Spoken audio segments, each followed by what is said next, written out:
alumni need to donate. We just all donate to this job.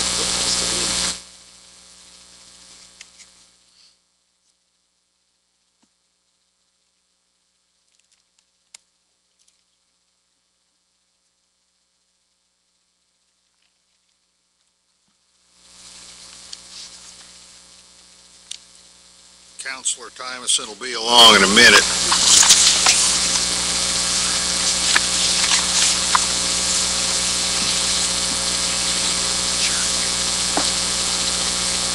Incidentally, it is nice to see you, Mr. Workman.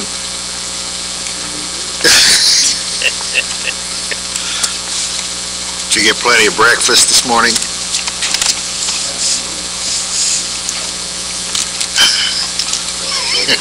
Weight loss book. People are going to get really crabby on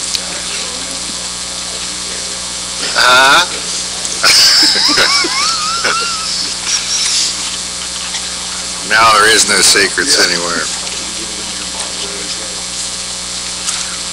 And here's the man of the hour. Agro-tourism regulations. Christopher?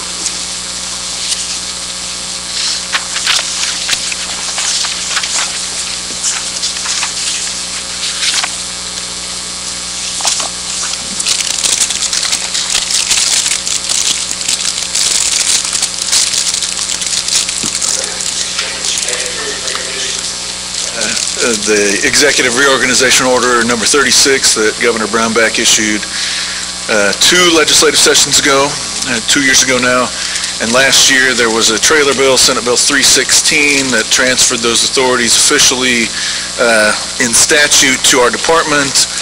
January 1st of this year, the statute books, the supplemental statute books came out, and so now I have the actual statute numbers that are related to the statutory references in the associated agritourism regulations.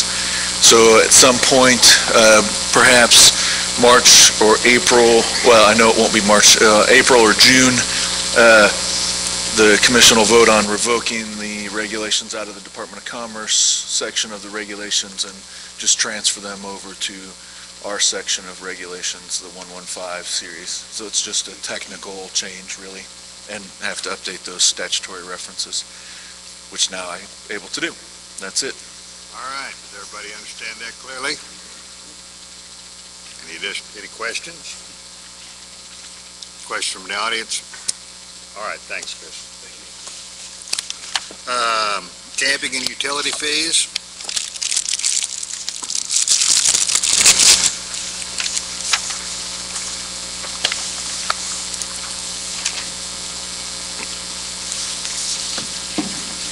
Mr. Chairman, Commissioners, thank you. This is revisiting Regulation 115-2-3, subsection H. At the last commission meeting, we presented kind of a spreadsheet to look at reducing some of the rates on short-term storage in state parks. And I gave you a handout on the revisions. We've come down, we've selected 5 state parks to look at for the short-term storage. Kind of as a pilot program. Currently, the regulation allows $125 per month, and this proposal would be $50 per month at each of these locations.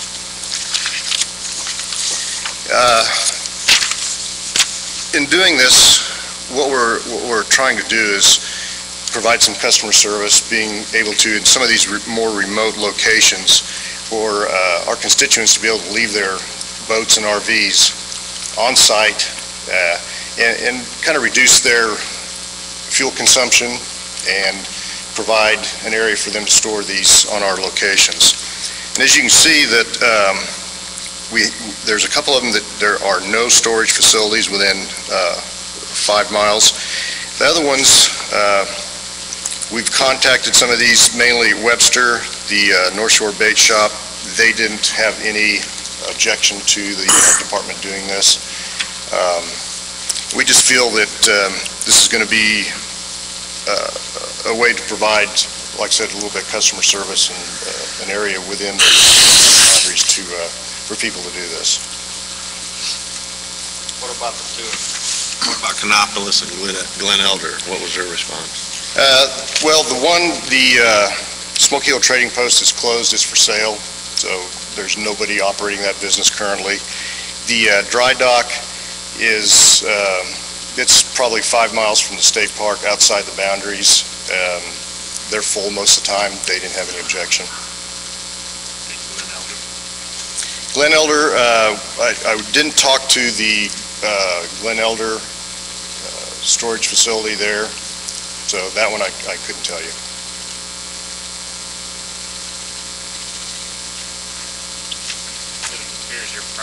It appears you're pricing these a fair amount over what private enterprise is. Right. We don't want to undercut any private enterprise. You know, they're providing a service, and that service, by storing boats and RVs, benefits us as well. So we don't want to undercut them whatsoever. And by being maybe at least double of what their price is, then They may be able to increase. I said they may very well be able to increase as well. yes. What was the 125 a month that you mentioned? That's the current regulation that we are, for short-term storage, that's the current regulation. There was another handout I gave you that's what we currently can charge. So we have storage facilities now? No, But the statute allows us to charge up to 125. that's correct. Well, it allows us to charge 125. Only 125. Correct, If we had facilities? if we had facilities. And we have no facilities statewide No, right now?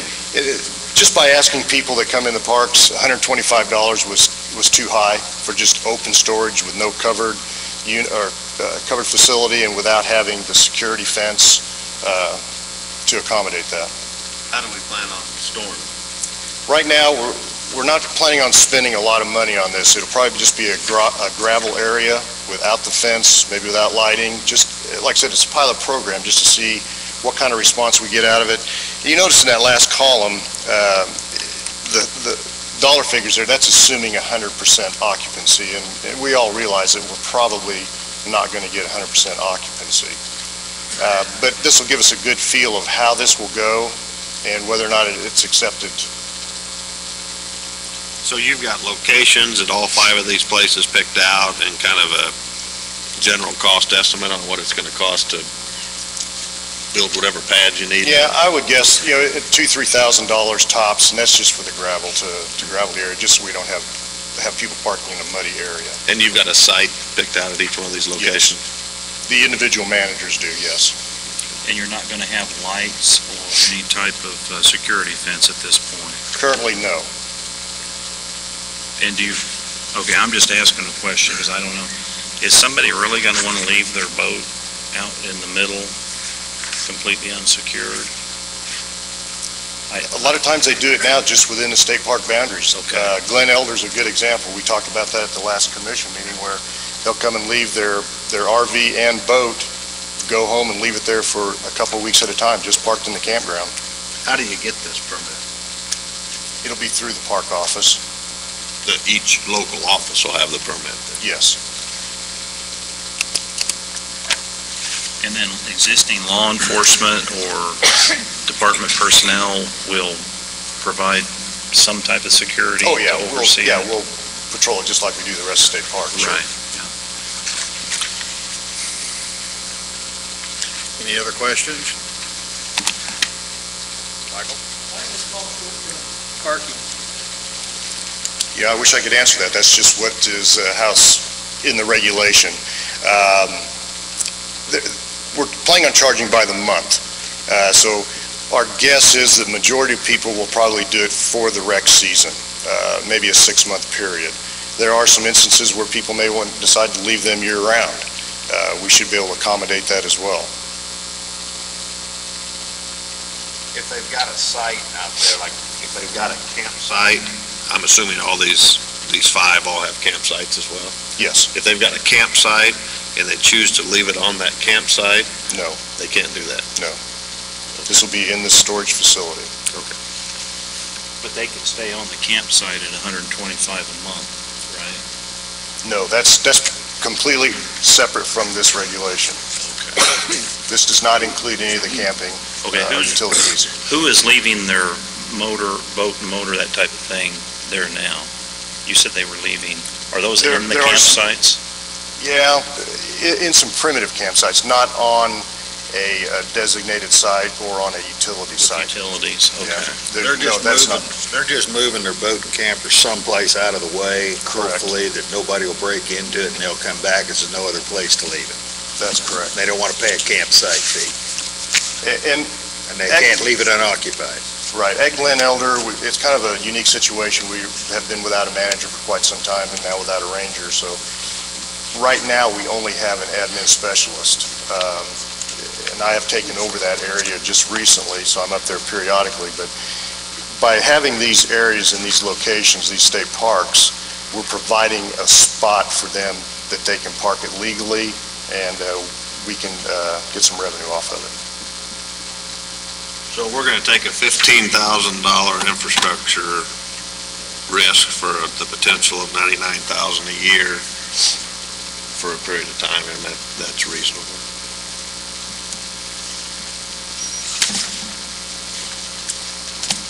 At 100%.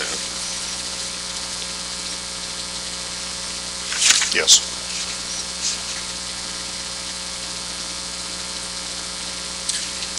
Any other thoughts on this? Any Just other a question, have you guys thought, I mean, and Michael had a good question in the sense we call it short-term, but, I mean, are we going to have this for like 9 months a year, or literally leave it 12 months? I mean, every month, 12 months a year, or do we want to have it? At some point, we'll have to go in and do maintenance. You know, do we want to just do it 9 months, or have you thought anything about a designated time frame for how long? We have it right now. I mean, we're looking at it as it'd be available year-round. So that's what we are looking at. Maybe we should call it year-round storage. That's possible, yes. Well, as long as we don't compete against the private individual, I guess I don't have a problem with it. You've indicated you have talked with a couple of them, and they said they didn't have a problem. Am I understanding that correctly? That's correct. Okay. And as we stated before, that's why we Right. have the price set Rates. where we do so we're not undercutting private business. And we feel that people will pay that extra by having the convenience of having their equipment within the park boundaries. Have you gone so far as to work on your lease agreement? No, I haven't talked with No. Chris about that yet. He does have what I gave to him at the last commission meeting, though. Well, you'll have to put language in there about when somebody doesn't pay and you have to haul it off, and, you know, that's minutia that you guys take care of, so I have no more questions. Okay, any other questions? All right, All right, thanks. thank you. Lloyd, Deer 25 Series regulations.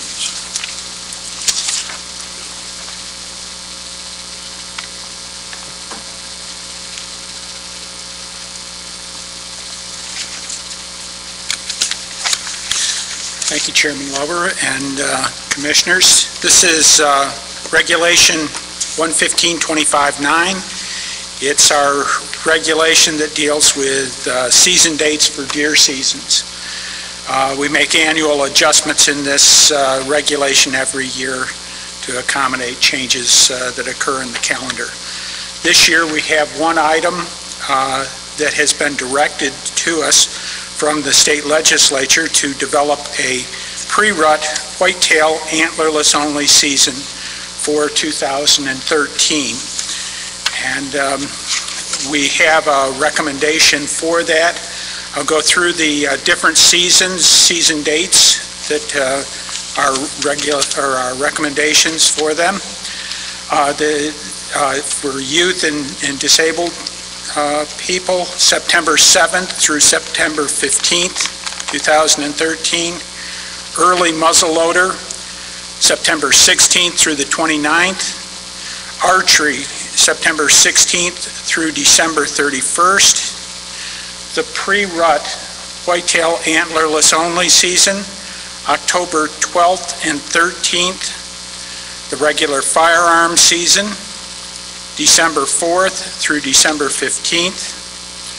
The extended whitetail antlerless only season, January 1st, 2014 to January 12th. Then a special extended whitetail antlerless season, and that's January 13th through January 19th. And finally, the extended archery in Deer Management Unit 19, and our recommendation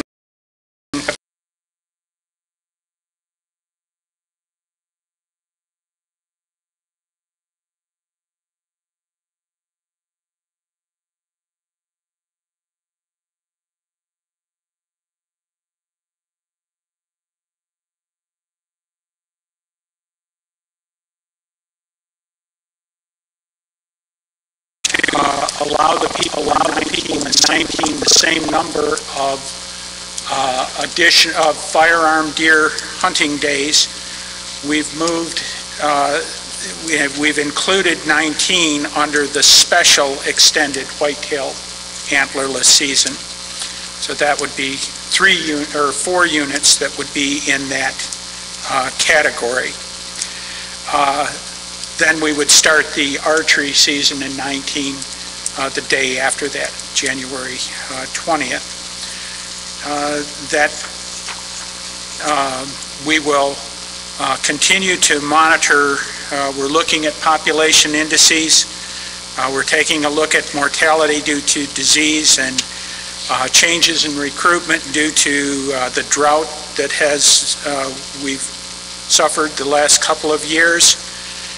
We're examining public input, and we'll use these to develop a list of units where extended whitetail firearm seasons will occur, and also the units that will have various levels of permits for whitetail antlerless deer hunting.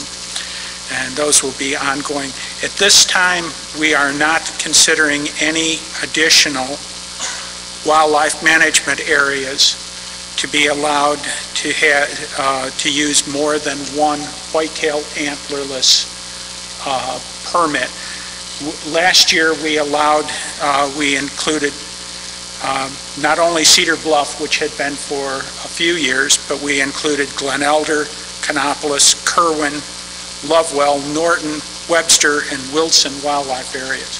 We will include those again this year, at least preliminary. We're looking at including them, but we are not considering any additional areas, public wildlife areas at this time.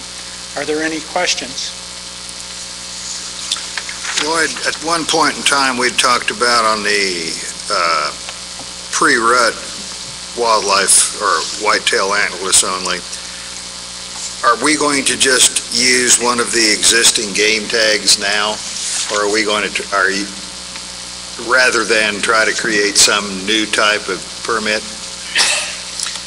That's correct. We're going to allow people to use the permits that they have. There are advantages if we had a special permit that it's a lose it or use it type of permit to stimulate people to use those days. However, after considerable discussion, we've decided that to have greater flexibility for the hunter and allow them to, we're going to go into this easily, not to jump into it full bore. So we'll allow them to use any permit that they have to take a whitetail antlerless permit. And all of the permits we issue in Kansas at this time do allow the hunter to take a whitetail antlerless deer. Well, I concur with that decision, but we'd talked about it earlier. Also, how many years are we mandated to have this pre-rut season? I believe it's a 2-year period. We had, as we had with the one of the other, they wanted us to develop some pilot programs or to take a 2-year look at this. This will be the first year, 2013 and 14 will be the first year of the pre-rut hunt. So we will have that for this year, or coming year, and the next year after that. Time will tell whether, at this point, this was not designed necessarily for wildlife management.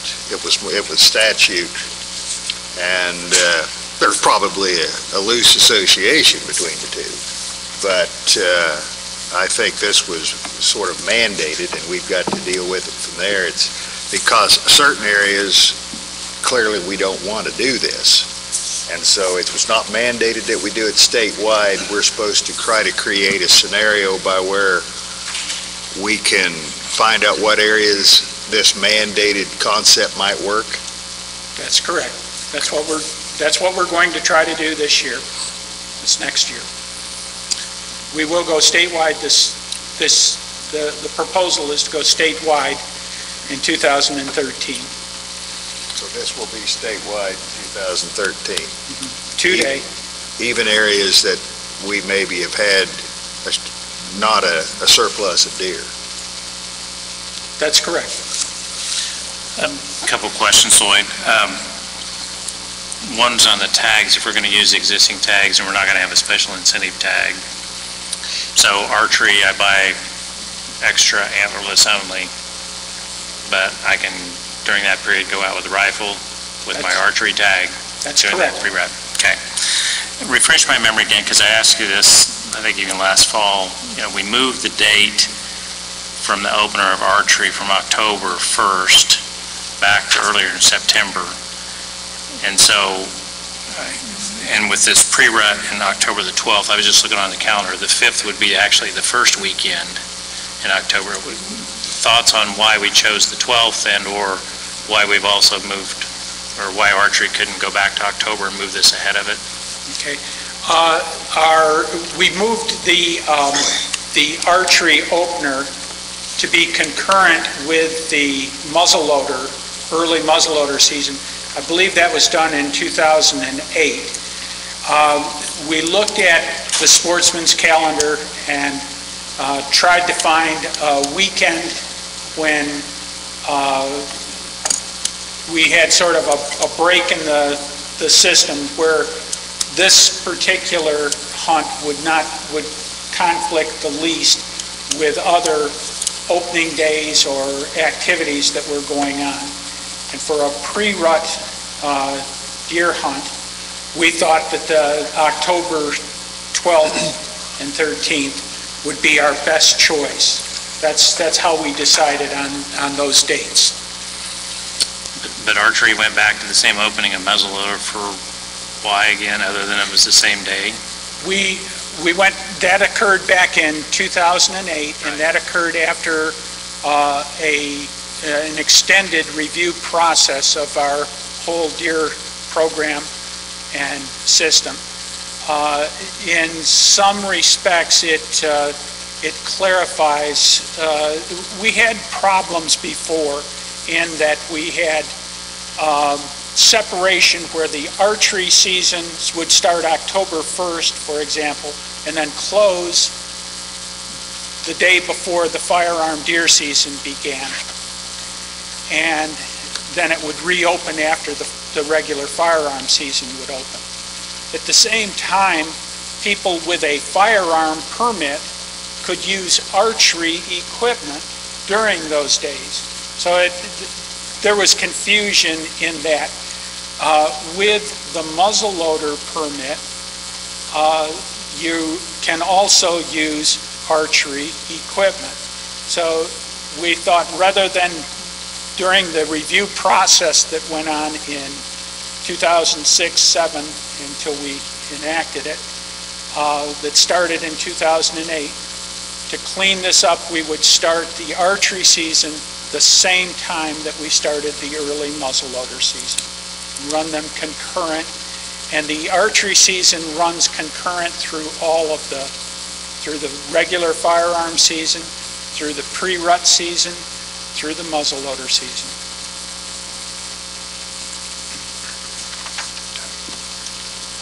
Lloyd, if you've got any idea what the drought over the last couple of years has done, and the disease and everything else that's contributed through the drought, what it's done to the deer herd statewide? It's an excellent question. It's a troublesome question, too. We have a spotlight deer survey that we conduct every October and November. We also collect observations from KDOT on deer-related vehicle accidents that occur throughout the year, as well as we break that down on some smaller time bases in unit. We can look at it that type of way. In addition, we ask our personnel. Just recently, I sent out a questionnaire to all agency. It went out to KDWPT, all of our employees. Got 3 questionnaires, and one of them deals with populations. One of them asked to collect information, observations on what we call the January deer count. So we will have those types of data before we get to we will review those before this comes back to you in March.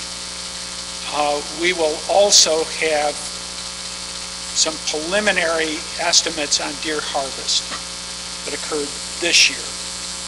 So we will have more information. As far as telling what actually happened out there, it is a difficult task. It appears, EHD appears to be, have a very spotty distribution. You will have local areas that will have heavy mortality, and you will have other areas, adjacent areas, where no observed mortality occurs.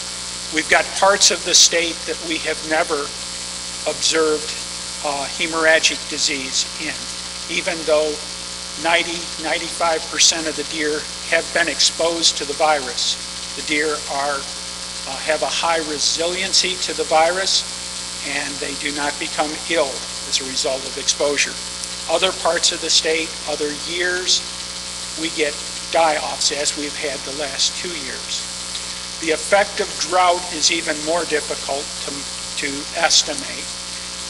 Where that has its greatest influence is on fawn recruitment, and we can pick that up through our Spotlight data survey and also other observations on how well the fawns are surviving until a fall population. How are they being recruited into the deer herd?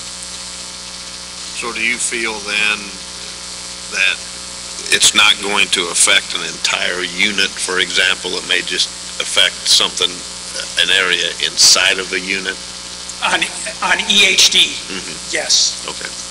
Yes. And you think the drought's going to be probably more statewide, but the impact's going to be more or less than the EHD, do you think? Still hard to say on that. I want to look at the results from the Spotlight survey before I say. We've had this a couple of times before and have had difficulty even detecting a difference there. Our deer are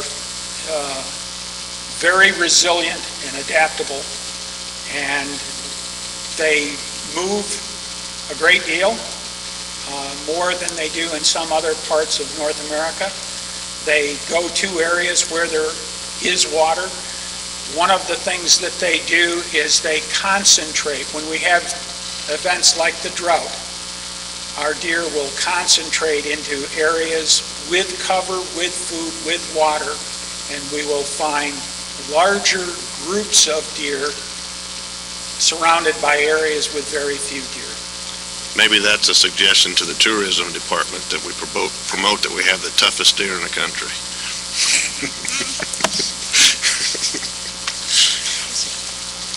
Any other questions for Lloyd? Mr. Chairman, I have a question.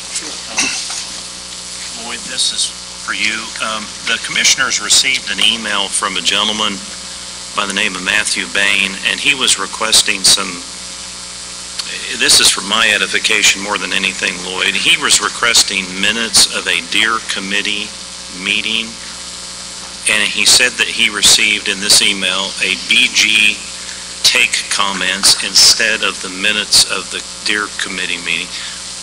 Are those one and the same thing, or what is the difference between those two things? I have a feeling what he's talking about is the name that was on the file. Okay. And it probably came out named as a big game, a BG. I'd have to see it. I haven't seen this particular. Oh, you haven't seen this email? I don't believe so. Oh, okay. I know Matt quite well, but I don't believe I've seen that particular. Well, he's also, email. okay, so you don't know the answer to that, and I don't mean to put you on the spot. I just, No, that's fine. I thought you had seen this, so I would like to know the answer to that, though. I mean, I have a feeling this is probably is more directed towards the next regulation, the 4-4. okay, do you Where want we me? had a committee meeting. Okay, And we do have, that was as we did back in 2006, 7, and 8, when we had that review process. Those are long in-house discussions. okay, well, in his email, he discusses the deer committee recommendations as transposed to staff recommendations. Now, just for my edification, isn't the deer committee consist all of staff of KDWPT? The Deer Committee is composed of people in the Fish and Wildlife Division and Law Enforcement Division. It has about Of our department? 10 employees from the department and a couple of administrators. I'm not sure. That's what I was trying to figure out here. So the deer committee is employees of our department? That's correct. Okay, so the deer committees and then staff recommendations, what's the difference between the staff and the deer committee then? Stiff, If I might be able to help out here. I think if if the concern or the question is the deer committee has recommendations and then that is different than the staff committee, I think it's important for people to realize we have the deer committee, which vets these things and does make some recommendation. We have various levels of management then that look at those recommendations and may be modified. And I'm guessing that was the situation here, and that's probably what happened. Okay. There seems to be some confusion on his behalf then, so somebody ought to follow up with him, and because I couldn't answer his question. I didn't know what the levels were and who was on which group and that type of thing, so can somebody follow up with? if I'm not mistaken, Matt has received a copy of the meeting and the recommendation that came out of the Deer Committee. Okay. And that's a preliminary, that's what goes to, then we discuss it within directors, and eventually it goes on up. Staff recommendation is for the whole department. I'll let you carry the ball from here. I'd be glad to. Thank you, sir. Thank you, Mr. Chairman. Okay, is there any other questions on the Deer 25 series regulations? I have one more question. Lloyd, as the new commissioner, probably the 2 or 3 top questions I get is, what is the goal as far as the management of our deer herd in the state of Kansas? It's something that's near and dear to all of us. Not today, but I would love to have a 10-minute, 15-minute briefing and just some really bullet points to say these are the goals of managing our deer herd in Kansas. In particular, people want to know, of course, there's too many does causing car accidents, and the other side is there's not enough trophies, and are we harming our trophy population through our management the past several years, and what are we doing to help our trophy population? Okay. We have had in our, through decades now of strategic planning, we've had comments on what our big game objectives were. And those are fairly well spelled out in older publications where in the past, we used to itemize these things. And generally now, they're much broader. Our strategic plan is much broader in its wording. But the practical objectives of deer management is to maintain a deer population that is healthy, surviving within the capabilities of the habitat to support them, and also at levels that society will tolerate and desire. So we have to take into effect both the negative and the positive aspects of what deer do. This is why we run various human dimensions types of surveys to gather input on what landowners want, what hunters desire, etc. This is one of the reasons we look at deer-related vehicle accidents as an idea of what is happening through time, as well as why we collect harvest information on age, sex, and species characteristics of the harvest through time. And also hunter satisfaction levels. We have a little gauge in our survey that allows that. This is something that the department has done since 1965. It's been a consistent program. Any other questions? The audience? All right, well then why don't you go on into the permanent regulations? Okay, thank you. This is, I'm going to jump right into to this. We have a series of permanent regulations, and a number of these regulations, 115.4-2, 4-6, 4-11, we do not have proposals for any changes this year. We do have some recommendations for changing 4-4. This is the regulation dealing with big game legal equipment and taking methods. This is probably the most controversial regulation that I deal with on a regular basis. We get a great deal of public comment. We receive and we review these comments pertaining to legal equipment and taking methods. And they come both to the department and also to the commission at public meetings. And the department reviews these inputs, and we go through various programs to review them, and if we are going to change regulation, to propose modifications. The guiding principle on this particular review process that we've just gone through for working with this regulation was to identify and keep aspects of the current regulation that are essential for deer management, while at the same time simplifying the regulation and allowing hunters additional individual choices on equipment that they may use. Conservation of the resource was given top priority with a major effort to keep the regulations simple and able to function in the future with a minimum of annual modification. Here, this regulation comes up almost every year, and it's quite often controversial.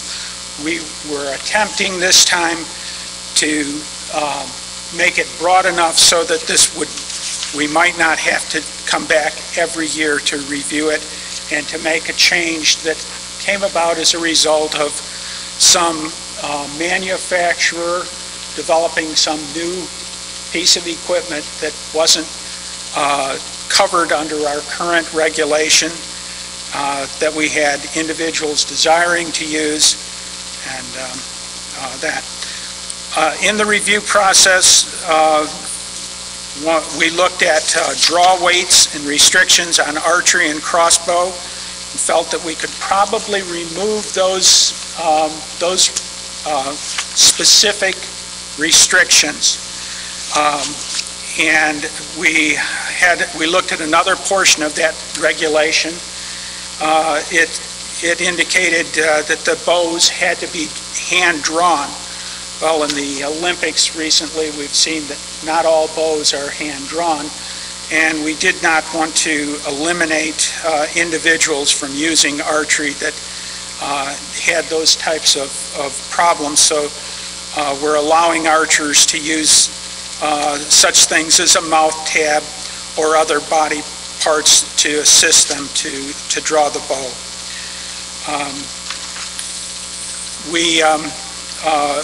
We've had a lot of input on crossbows in the last few years. We have a pilot program that was initiated. The department was required to initiate this program by the state legislature in 4 of our deer management units.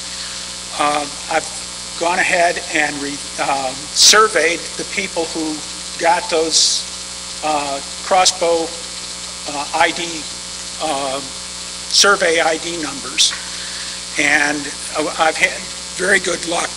Excuse me. About 72% of the people that we surveyed completed the survey from basically January 1st to today. And we've got quite a lot of information back from them. Most of it was quite positive. These are people who are using crossbows, and we anticipated that most of it would be quite positive coming from those. We have information on, and I have the results. If we need to, we could even look at figures from that result if you need it. But the bottom line was that the people that were using crossbows were both firearm and compound bow users prior to this year. 71% had used firearms last year. 60% had used compound bows last year.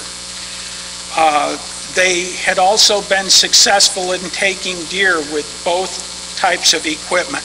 89% of the people in that survey had taken deer with a firearm at some time during their life, and 75% of the people in the survey had taken deer with a compound bow at some time during their life.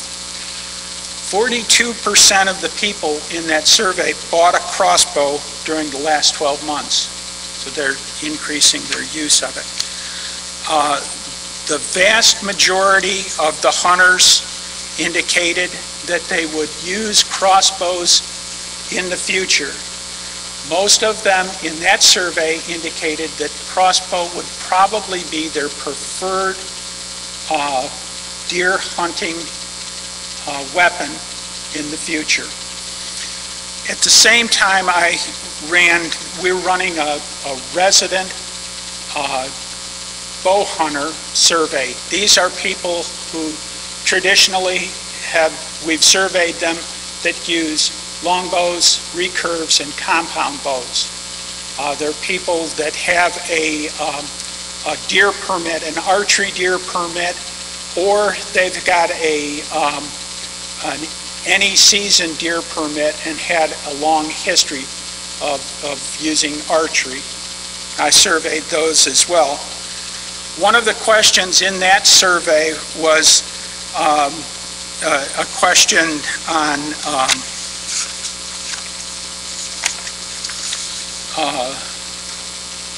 the question was worded, would allowing hunters to use crossbows during the archery season be detrimental to your deer hunting in Kansas? And these are resident bow hunters. The largest portion of those bow hunters, 45%, almost 46%, indicated that probably crossbows would not be detrimental to their deer hunting. 34% said that they thought it definitely or probably would be detrimental to their use of it. So we know basically who's in favor, who is not, how strongly they feel about these things, and then we have some information on crossbows. In 4-4, we are recommending a significant change in that regulation to allow crossbows for use during big game archery hunting seasons. And that would not be restricted to people of a particular age or people with a disability. It would be straight across the board. Anyone could use a longbow, a recurve, a compound, or a crossbow.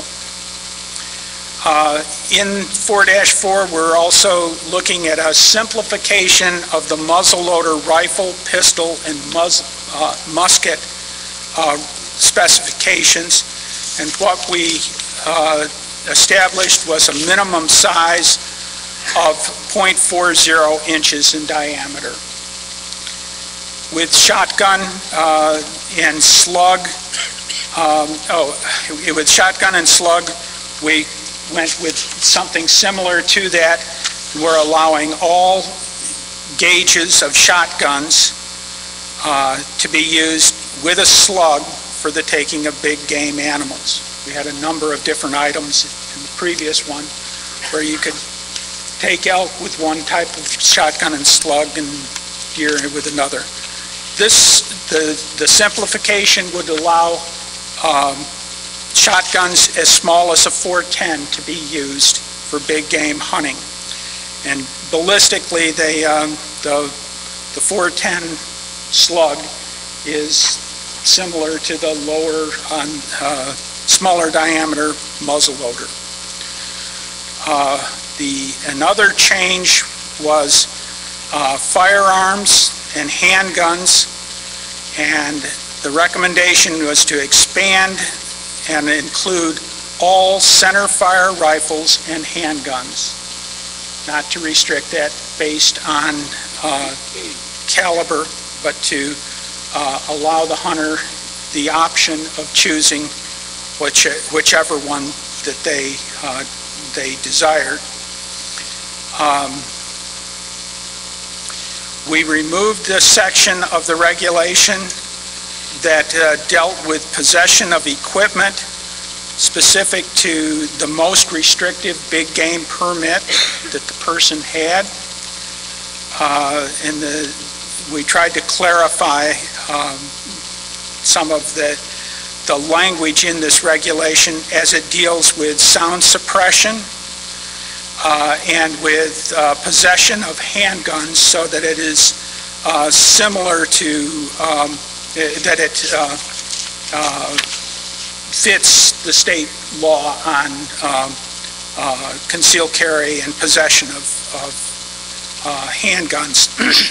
This also makes it similar to our approach that we had used a few years ago with bow hunters, where we allow bow hunters to possess field points even though they are prohibited from using them to take big game during big game hunting.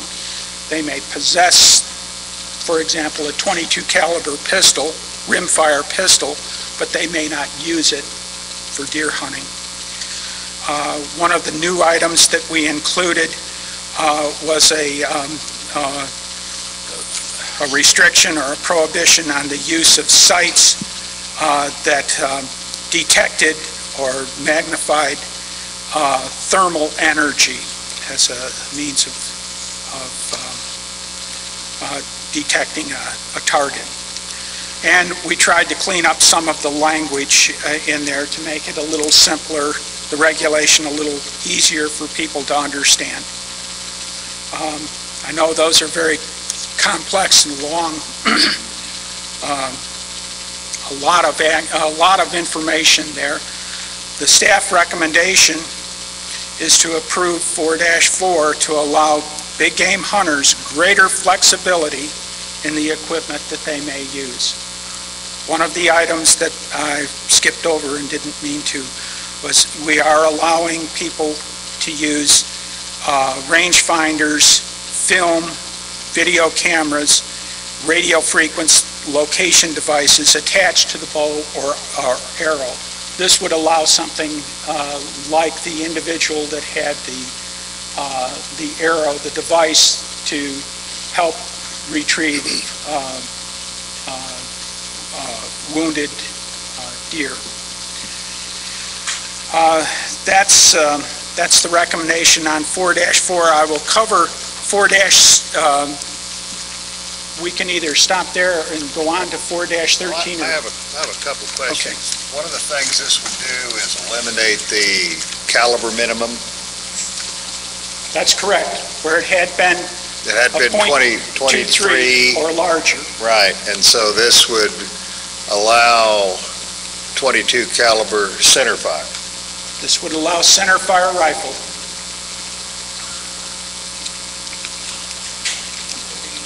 Any centerfire, even like the 20 caliber or the 17 caliber.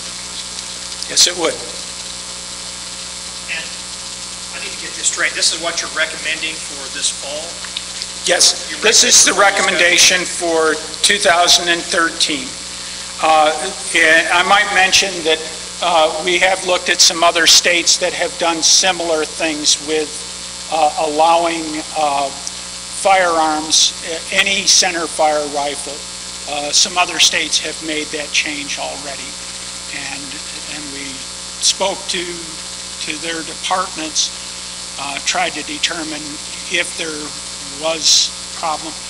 Part of the philosophy that goes behind this was to minimize and simplify things.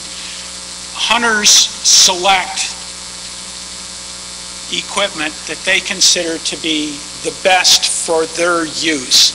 They don't select something that they feel will be inferior.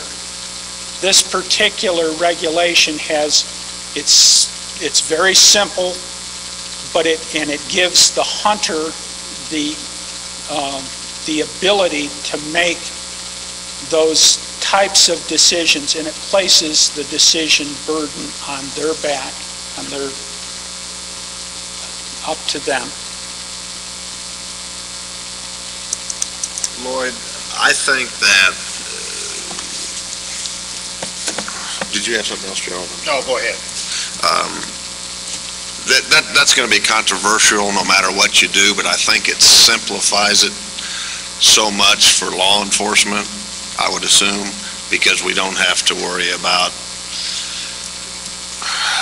checking the guy's bullet and the size of the caliber he's using and the whole deal. I think does it make sense to shoot a 17 caliber centerfire cartridge at a deer?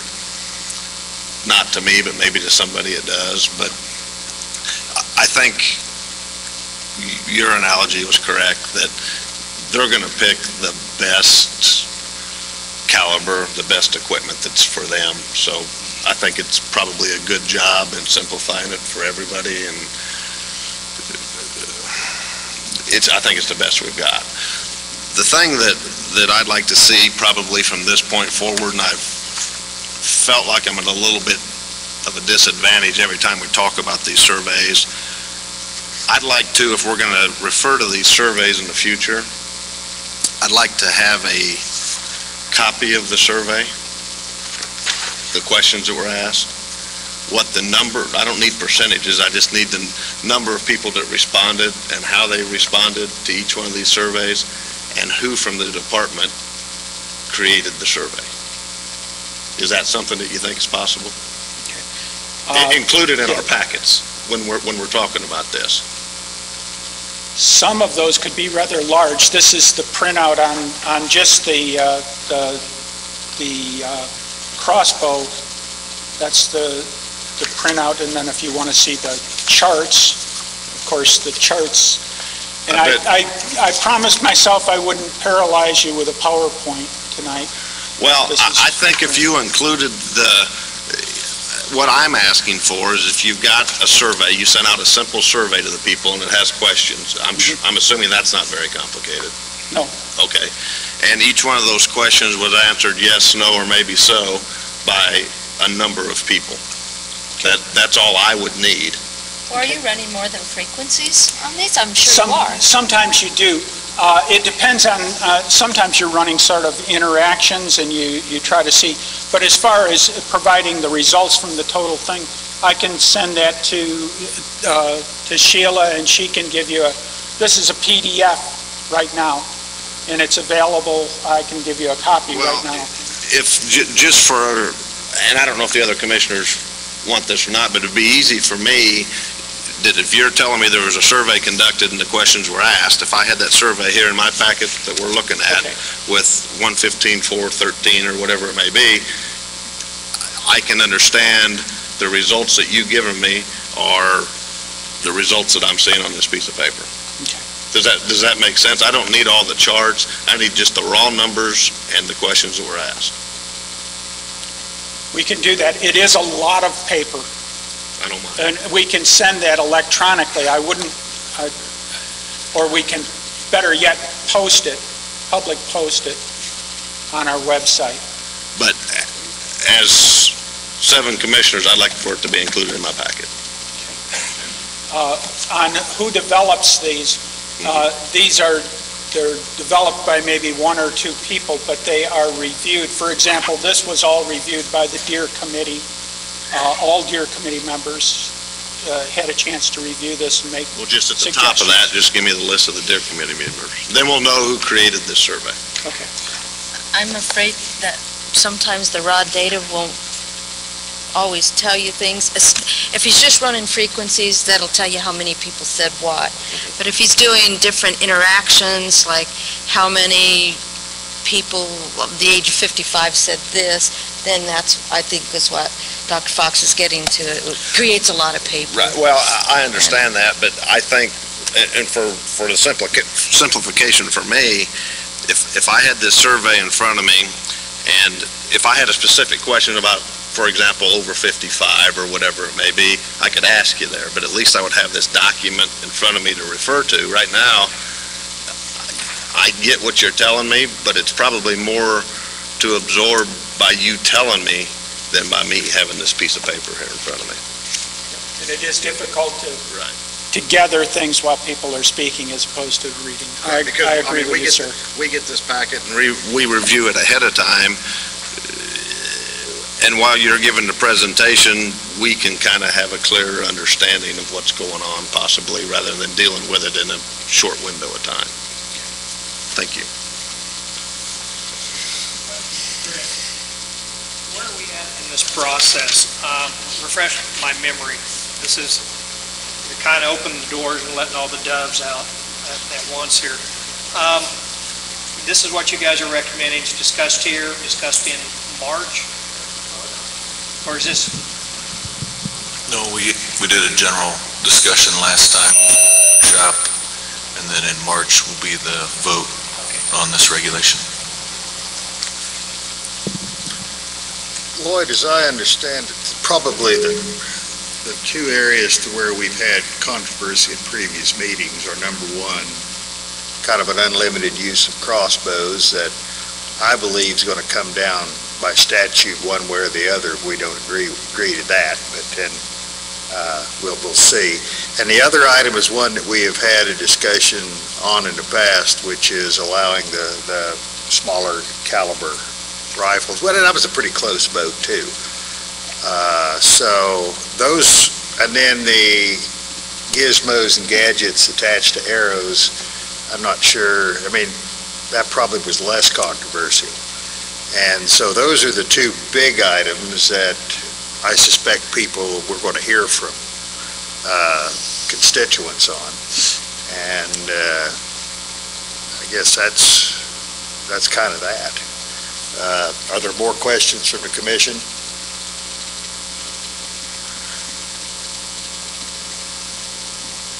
Doug? Doug Phelps from Manhattan. Lloyd, I've got a couple questions. One on the crossbow. You're recommending eliminating the draw weight minimum. Is there any restriction on crossbow now? Is the bolt limit still, length minimum still in place? We currently have a restriction on the draw weight and length of the arrow. Well, the reason I ask is they make a pistol that's a little more than a toy, but with no, it's 20, 30 pounds, but it's not, you know, I don't believe it's adequate to hunt with, and then, yeah, you're making it legal. Just a month or so ago on the internet, there was a trail cam photo of a deer running around with a pulled out one of these things sticking out of its head. I think, you know, I think maybe it needs to be written to be a full-scale crossbow, not a, you know, I mean, I know it goes against the simplification thing, but, you know, do we really want to open up, you know, these things, you know, and the other question I have with regards to the firearms is there any restriction on, in the regulations now with respect to bullet construction, or is military ball ammunition legal to hunt big game with? We have, in 4-4, we have a part that deals with the ammunition. I don't have it in front of me right now, but it has to be an expanding type of bullet or a soft cast lead. Again, those are still specified in the regulations. I wasn't sure whether that was still on the books or not. So. Yes. Based on this recommendation, I would be able to hunt deer with my .25 caliber pistol legally, but of course I wouldn't do that. And I think that's where I understand the issues, and I think that new ballistics are continually coming out, and I happened to vote for the .22 caliber deal last time, so it was unsuccessful. I think there will be a lot of lawful calibers and ammunition and weapons that probably would not be suitable, but I don't know if that's, I think we need to look at what the public will do and how it affects the resource and maybe the cultural aspects of the sociological aspects of the hunt. I can see us just beating this to death, and I'm not sure it gains us anything. I don't know if that makes any sense. Are you suggesting simplifying this is beating it to death? Is that where you're at? No, I'm worried about it. There will be lots of examples of how the simplification could be problematic, and I think there are some positive reasons to go ahead and support and promote this recommendation. Being it's a workshop, Lloyd, are you looking for guidance? It's open for input from the public and from the commission. It's a workshop item.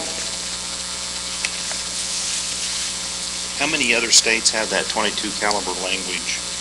Or boy, just ballpark it. I don't know. I know there's.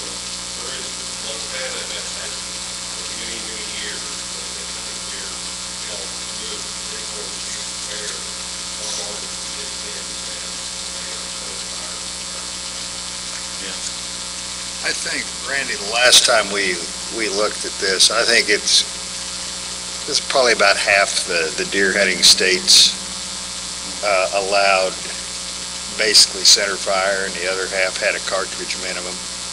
A cartridge, that's both diameter and length. I wanted to talk just a second about the crossbows and all that.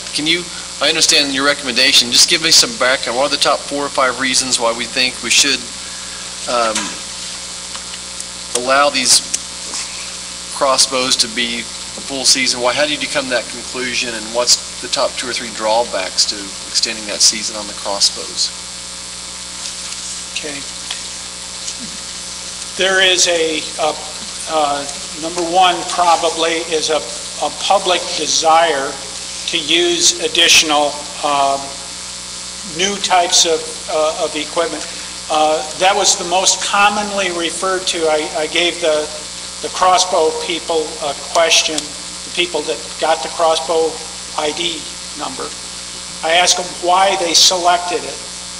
And one of the top items that they selected was they wanted to try some new equipment. They liked the accuracy of it. They liked, let me pull that. So I've got it right in front of me here. Yeah, they like to try new equipment. They like the ease with which it could be used. 55% of them indicated that. 68% indicated that they liked it because of its accuracy. 71% said they liked it because they wanted to try new equipment. 27% said that they wanted to try it because they thought it had longer effective range. If you'll excuse me, I guess I'm not wanting the survey results. Oh, okay. I'm wanting to know why we're recommending it. I think if we ask rifle hunters what they would like to do, they would like to open deer season August the 3rd, I guess. Why are we recommending that we extend the crossbow season to the rest of it? Mr. Chairman, I don't know. Lloyd, you're doing a great job. I don't know that, if you would ask probably any of our staff if they personally agree with every one of these, I don't know that anyone say that they personally agree with every one of these. And I don't even know about Lloyd, but from the standpoint of the crossbow, if you want to know as an agency why we do it, number one of the things that is one of our biggest problems is we are losing hunters and anglers. And one of the things that we need to do is we need to make it as easy for someone to get in the out of doors and have an enjoyable experience as we can. And obviously to archery hunt as opposed to rifle hunt, it takes a different set of, I don't know if you'd call them a different set of skills, but you hunt a lot different when you're using a bow. And so this gives people that don't have the opportunity to practice as much, and it doesn't take a lot of practice with a new compound bow, but it gives people that don't have the same opportunity to practice to use a bow. It gives people that are getting a little older in age and maybe their shoulders don't pull anymore, the opportunity to go out and archery hunt. I think it's going to give young children an opportunity to go out and archery hunt. But the basis of all of these changes that Lloyd's just gone through, from the full utilization of crossbows during the archery season, the full inclusion of all centerfire rifles, is simply to give people the opportunity to get outdoors. And I think that the other thing that I think is a philosophical thing, the type of weapon you use is your personal ethic.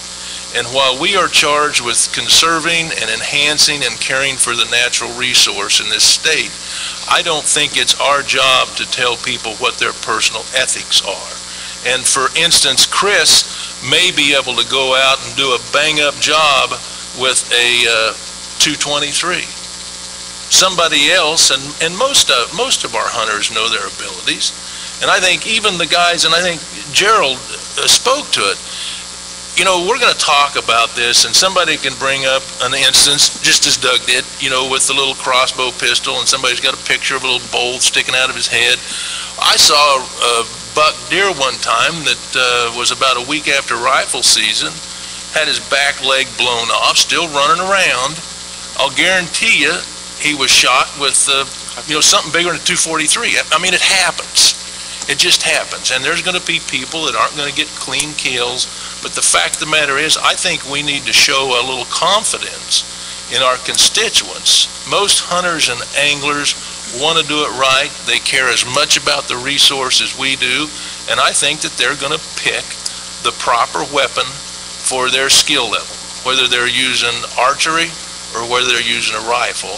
And I don't think it's going to harm our natural resource to give them the opportunity to pick that weapon. It's also been brought up today that technology increases, and when we have these regulations that are so closely defined, we have to look at them every year because somebody's come along with some new technology that does not fit the regs that we have. And we talked about the fellow last year that brought in the attachment for the arrow so he could find a down deer, and because of our regulations, the way they were, that was illegal. And it's not going to help him to shoot a deer to be able to find it. So that's the whole point, and I think to answer, I've got on my soapbox a little bit, but I think Roger, to answer your question specifically on the crossbow, it's just another tool for somebody to get out and enjoy the outdoors, and we can get more folks out. As far as the crossbow, I agree with Secretary Jennison. And there's another item as far as the crossbow. Last year, at one point in time, I think it was in the January meeting, we decided that we weren't going to allow any crossbows, and notwithstanding what we saw were political clouds coming our way, and we nearly had crossbow inclusion crammed down our throat last year. It was modified to allow a few items. Now, I think Roger, I think it's a big enough industry, and I think it's a big enough national movement that if we don't deal with it, I think we're going to have it dealt to us statutorily that may be comparable to what we would agree ourselves, or it may be different.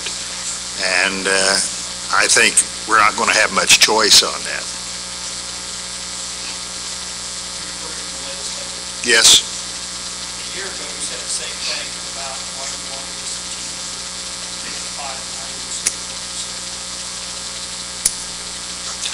A year ago, what we were trying to do was to have a limited crossbow activity.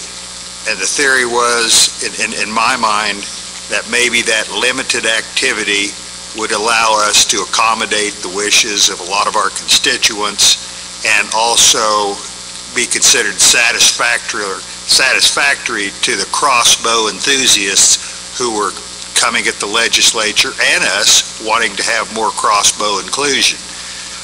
We decided not to do anything, and we then had to come back, I think it was in March, and do some changing because we were able to stop full crossbow inclusion based on what we did at the March meeting last year. Am I correct, Chris? I would agree generally, yes. And I think that I feel we'll probably end up with full crossbow inclusion one way or the other, whether we approve it or it may come by statute, by the legislature. Do we hear from the Bowhunters Association what they think?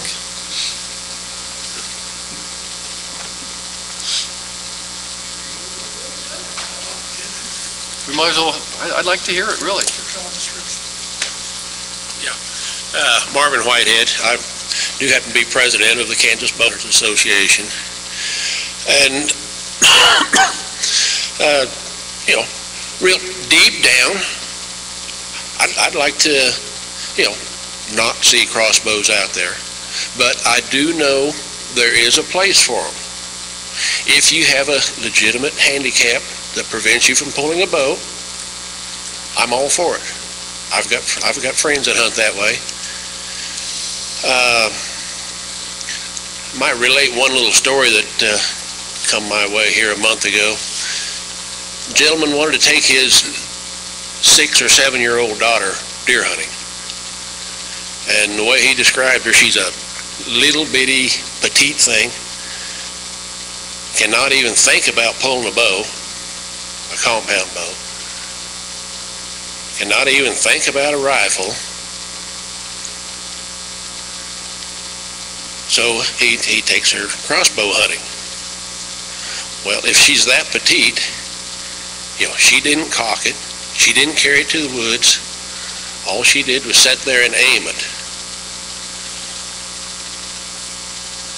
To me, there are a lot of youngsters that don't have any business in the woods yet. That's not hunting. That's just shooting. Something I wanted to ask Lloyd on those crossbow hunters this year. Did you ask any of them if this was their first year hunting? Yes. So how many main thing I was wondering, if we recruited new hunters, or did we just shuffle people around a little bit? We did recruit some new, and I'll look that up quickly here for you. Go ahead and I'll get you an answer. Marvin, how would this be detrimental to bow hunters? What would be the downside of it? Probably the biggest thing, in my opinion, would be more for the guys that are limited to public hunting areas. Myself, I'm very fortunate that I have a few acres of private ground, and it shouldn't ever be a problem to me. But like I say, I do know a lot of the guys that don't have the same privilege I do. All they have to rely on are public ground. Do you so feel that they've already told me that they've seen a lot of increase in pressure. Do you feel that the crossbow has an unfair advantage over the compound bow? Having never shot one, I don't think I could legitimately answer that. The only one that I have had any experience at all with, hanging in a friend's house, that somebody had give her because she thought she needed one, without some kind of cocking device or winch, whatever. I couldn't even string the thing or pull it back and lock it. And the fact that it weighed about 15 pounds. But surely you've done some research on it like I have, and what do the experts say? Is there a great advantage in today's modern compounds versus the crossbows, or vice versa? Depends on whether you're buying or selling them. Well, if you're selling them, it's the answer to everything. Okay. And what's the answer? That they might increase your range from... I'm a bow hunter, so I would... Oh, go ahead. You got an answer for us? I can answer that for you. Probably the biggest advantage to a crossbow over a compound bow is that you can cock a crossbow on Sunday and shoot it on Friday. In a compound bow, you're going to have to draw it and then shoot with the deer within reasonable proximity. Sure. Yeah, you can hold it. I shot a compound for a number of years. Anybody can hold a compound bow for 10 minutes. This is shooting much weight. I couldn't hold the bow up that long. The load on the back. So yeah, there is an advantage. There's also an advantage that you can shoot it from a solid rest as opposed to shooting it off. It's a different animal. And I owned a crossbow when I was a kid before I was even into deer hunting, and it was fun for about 10 minutes. But after that, it just got to be routine. And I don't want to hijack Marvin's position, but we should give away my age. When I started bow hunting, we had to send our money in. Was it June, Marvin? Before my time. About a couple of years. Before we were guaranteed a permit, we had to send our money in June. Yeah.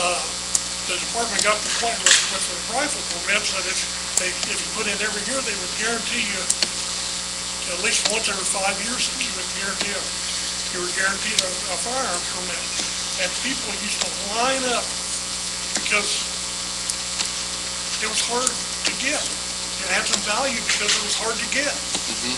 You know, now, and I'll fess up, I've supported a lot of these things we've done to make it easier, but I really believe that while we've made it easier, we've also devalued the product. And when you take archery, which takes a skill level, and then you redefine it and put a totally alien contraption into it, they call it archery, because the people find it easier to use, not because they have to exhibit any effort, you know, or any commitment to it, but it's easy, you know. I know guys that the crossbow's too hard, they'd better use the F-150. You know, I mean, but, you know, I think we need to find more people, but I'm not sure that making it easier, cheaper, and all that is necessarily the way we need to go. Marvin and Lloyd both, is there any concern that this would be a detriment to our trophy class deer population? I think, to me, the biggest detriment would be the TV folks. They can get into, yeah, we all know there's a trophy deer behind every tree in Kansas. But that would be, you know, they don't come to Kansas to shoot little deer. Sure. Even though on the last day of the hunt, well, yeah, we shot the little one just for the film. But I don't know that it would be that big of a detriment. You know, people are going to do what the law will allow anyhow. If they can't come in and crossbow hunt, well, they'll be in early for muzzleloader or whatever. Basically, what has been relayed over the last couple of years, and I've heard a lot of this, is there is a general assumption that a crossbow is a little easier to use, and it's easier to become proficient at it quicker, and so it has a little bit of an advantage. I've been told. I've never shot one. And it's also, the concern is that it'll create more crowding or competition during the archery season. Those have been the two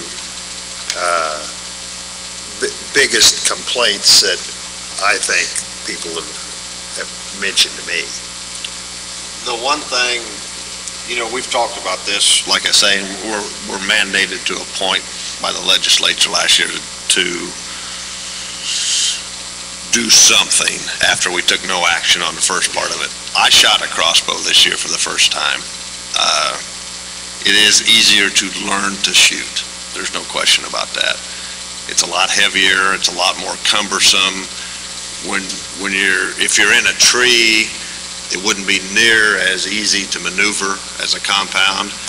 And for me personally, it wasn't the distance you would shoot at. If you were at 30 yards, you were good. If you were at 35 yards, you were good.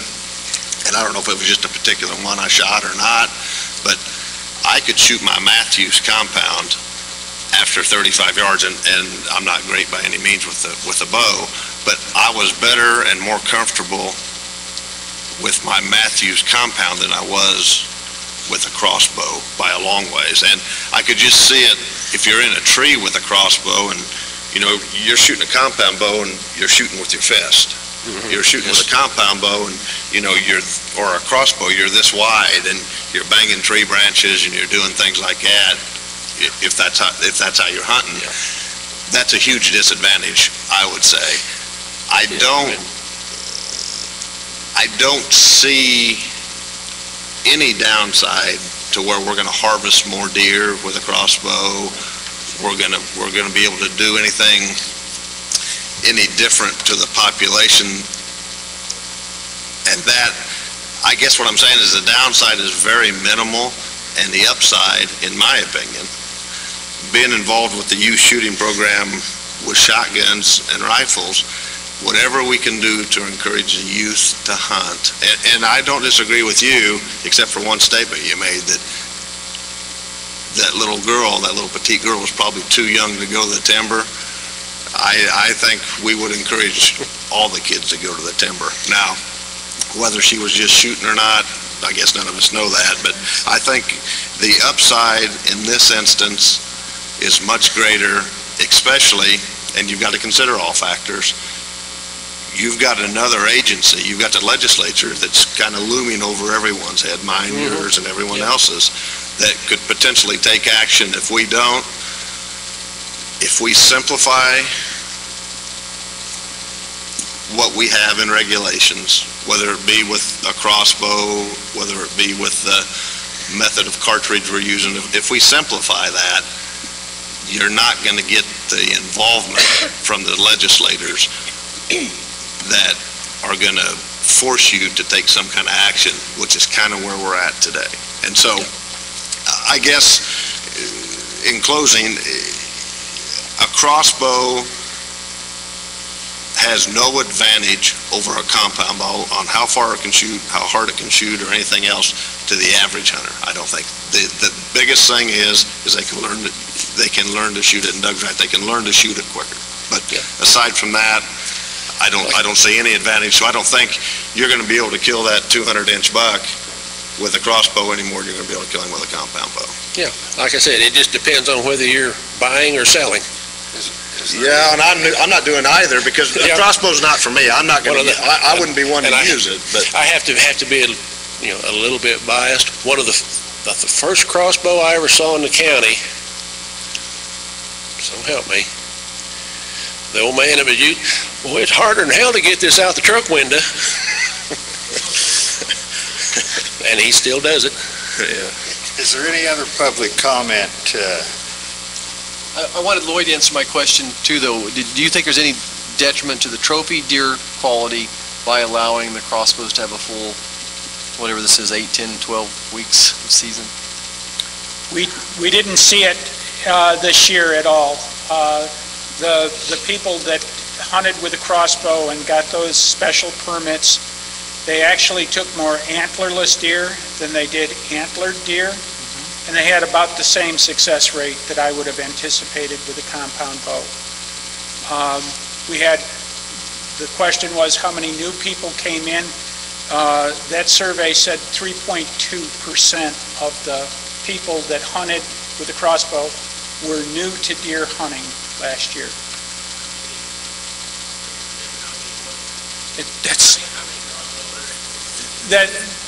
That was 345 people that we surveyed. So 12. 11.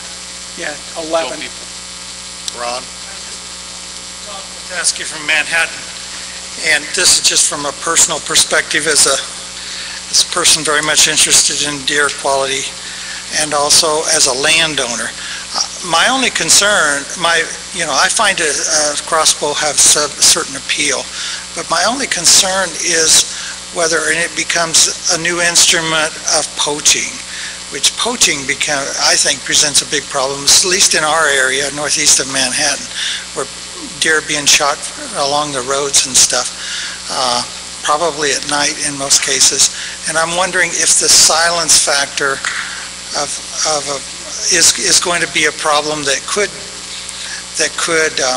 take out, quality bucks, as well as present more problems for landowners than what we have in the past. Having it legal, you could still poach with a crossbow now. It just, if you had it more legal, I suppose there'd be more of them. There's a lot of amateur poachers that are young kids that get out and go out and see what they can get. And as the department has found when they have flown at various times in the past and they see all the spotlighting going on in various parts of Kansas, that's my only major concern about crossbows. I think that the merits are there and speak for themselves, but I just don't want to see more poaching. Tom, do you have a question? Oh, I was just going to comment on it, which you already did. Poaching is poaching. And from all the research and the reading I've done in the other states that have included it or had some form of regulation, that's never been a factor. It's probably the least efficient way to poach, if they're going to poach. But we can actually do silencers too. If you're going to poach, so. Bob Griffin, Lebo, Kansas. I've been bow hunting since '91. Most of my bow hunting has gone on public ground because I live 5 miles south of a reservoir. Since '91, I've seen the deer numbers decrease on that reservoir dramatically. This year, as a matter of fact, I did not see one single mature doe while bow hunting. The 2 bucks I saw while in my stand, I saw a 4-point and a 6-point. From the 1st of November till through Thanksgiving, around that reservoir, you could not find, without a lot of work, an open spot that wasn't occupied by somebody bow hunting. As Mr. Fox already pointed out, with the number of crossbows that you opened it up to, the people that you opened up the crossbows to, you had 9 new recruits out of the 300 and some that took up the crossbow and filled out the permits. So, I don't know.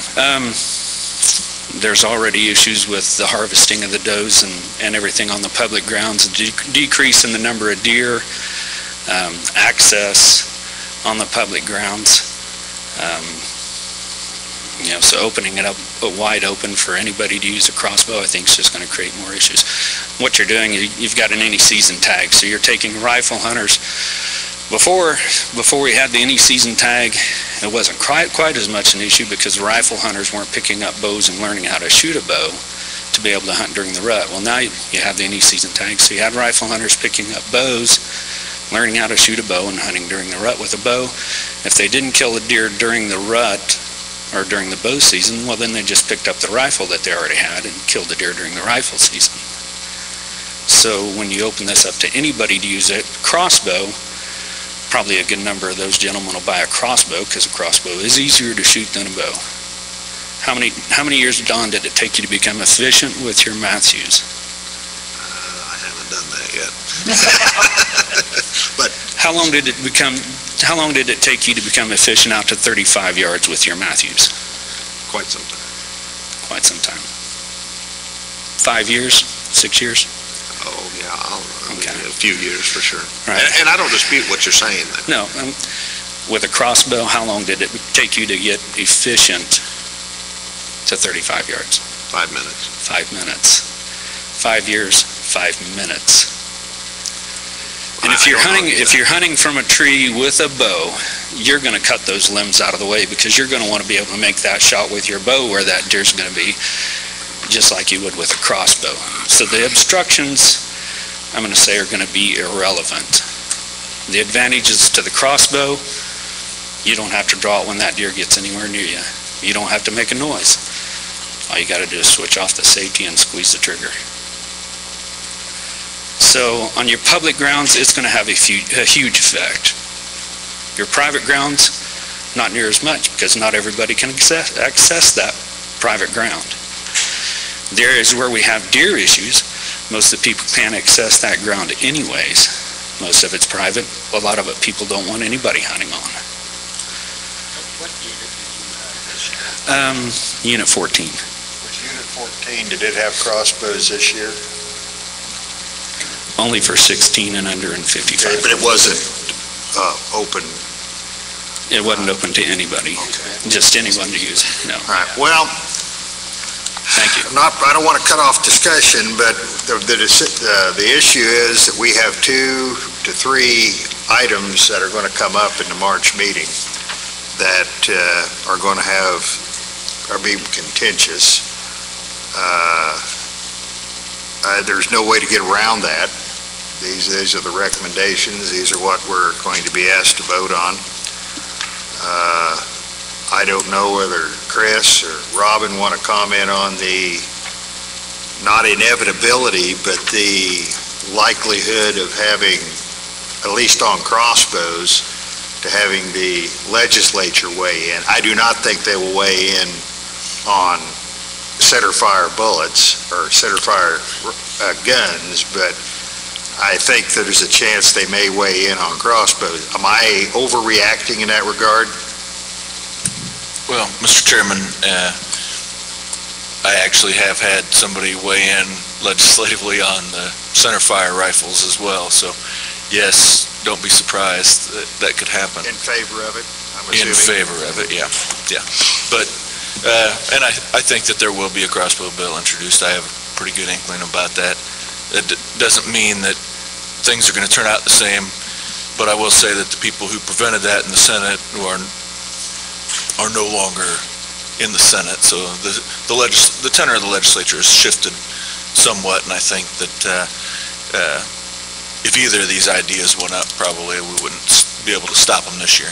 My bigger concern is the usurping of the commission's authority. While it seems like it's under duress that some of these changes might occur, I also don't want to have statutory mandates that we couldn't pull back from ourselves, and not just on these issues, but other issues. You know, that hammer always hangs out there.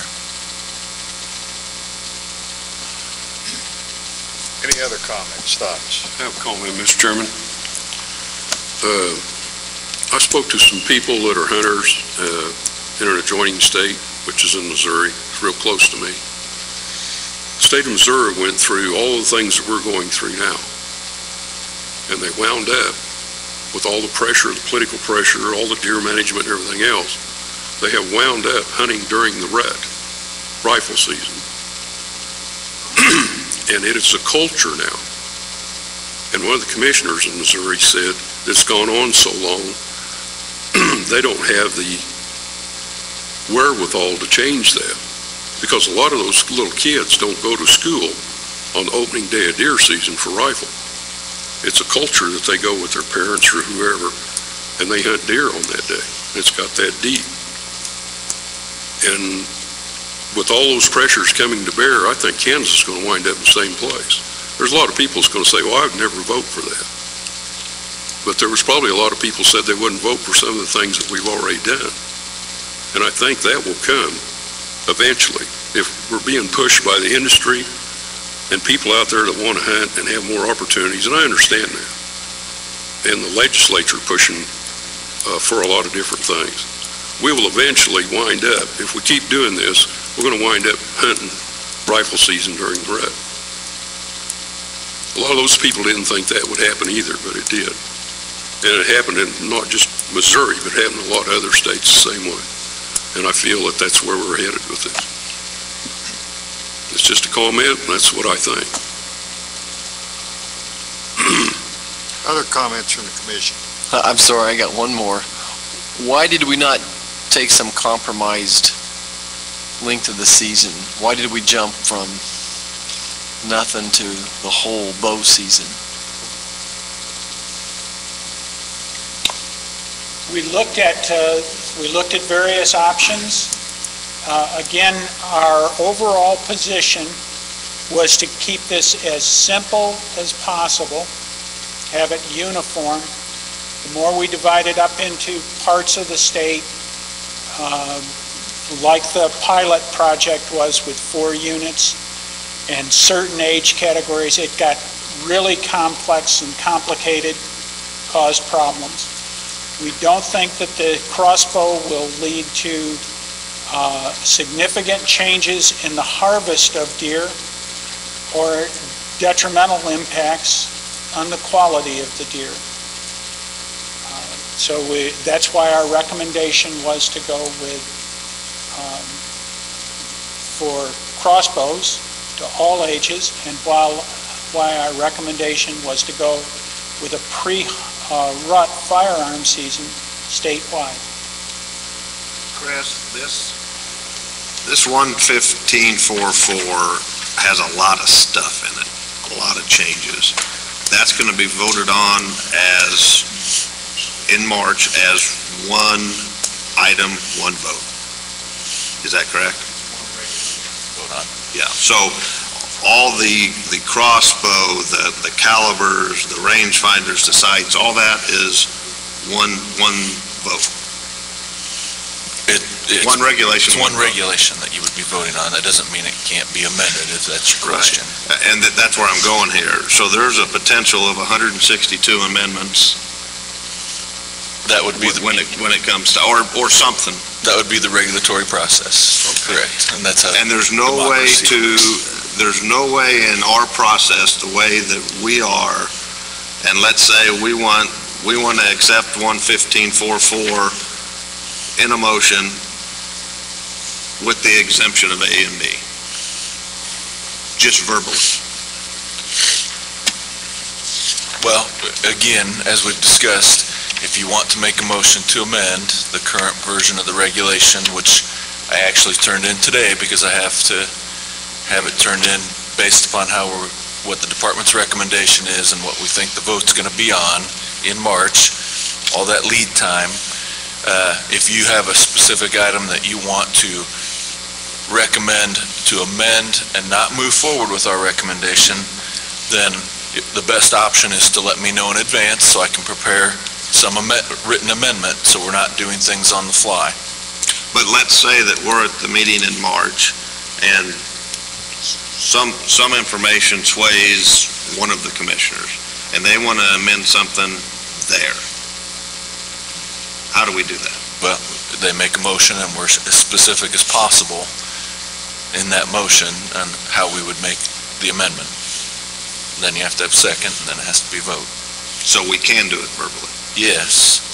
If it's a little more complex, there are some legal constraints that the legislature passed 2 years ago which make it a little more difficult to do things, but it has to be a logical outgrowth of the discussion, essentially, and it can't be, you can't put out a regulation, and I'm simplifying this, that says one thing and bait and switch with a completely different regulation on another topic, for example.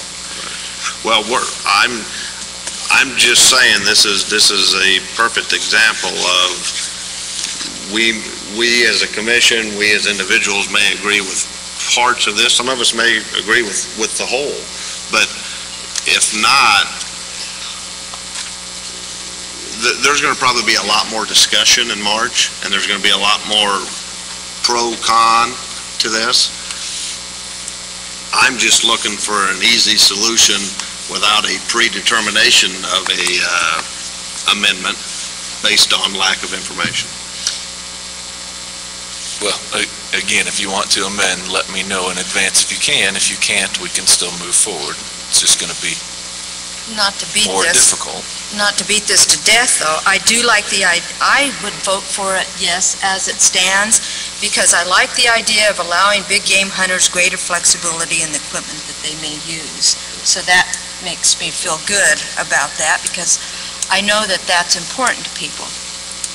Commissioner Marshall keeps talking about the trophies going down. I am not a trophy hunter. I only shoot does because I want the meat. But I don't know, did you mention that trophies are going down? I didn't get that, and so I was wondering why that was a concern. But anyway, I just wanted to make that for the record. I also, Chris, you need to know I'll be in Peru in March, and I don't think I'll be where there will be Skype, so I won't be able to vote for this in March. Oh, good, a possibility of a tie. That's what I'm thinking. Go ahead, then I've got a couple of comments. Go ahead. Doug Phelps, Manhattan. I just have one question. This legislative mandate on the crossbow was a 2-year pilot program, is that correct?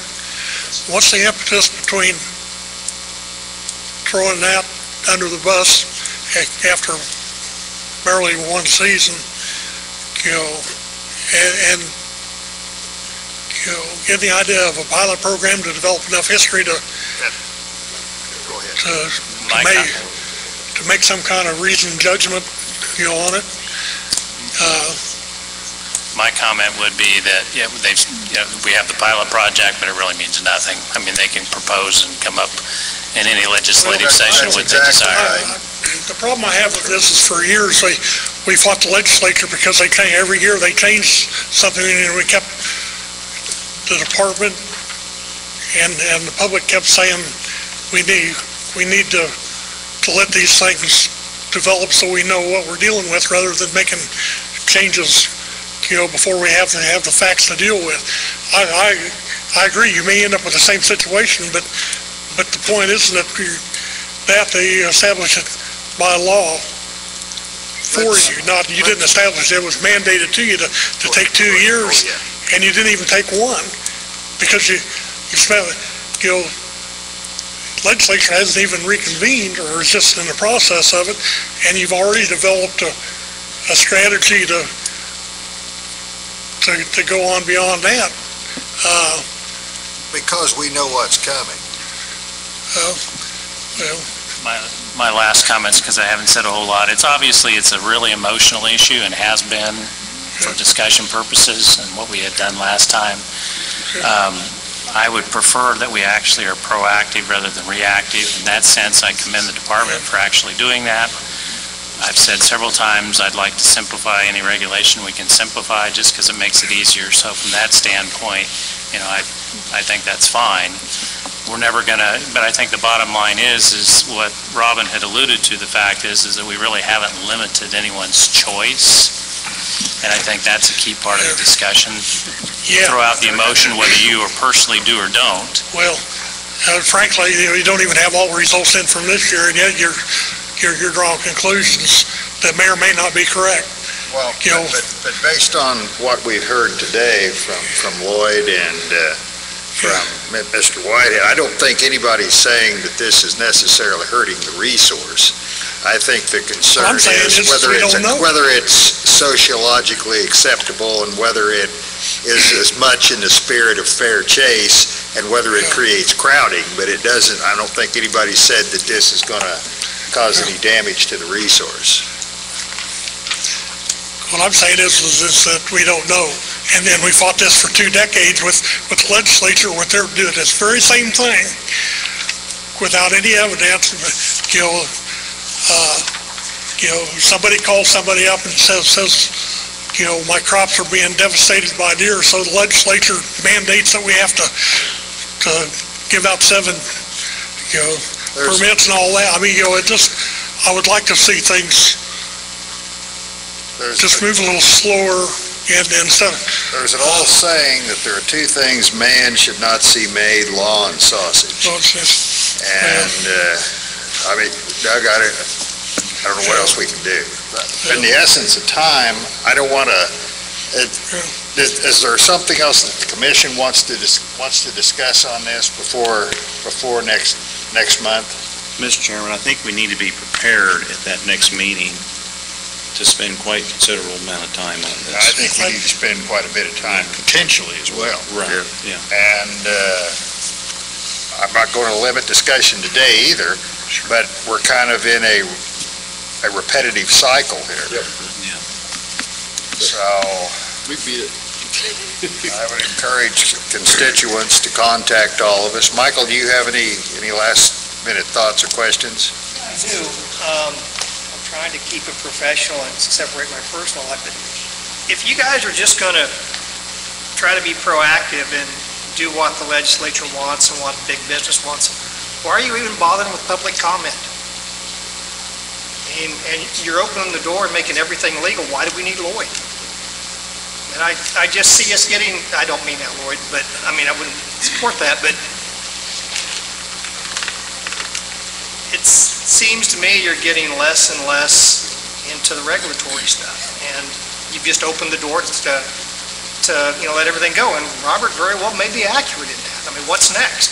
And like he said, for 20 years, a lot of the people that have gone to the microphone helped you fight the legislature, and they're the ones that kept them off your back. And now, voices don't mean anything because you're worried about what the legislature is going to do. What difference is it going to make if you open the door to everything or the legislature opens the door? So you can change it down the road? That's not going to happen.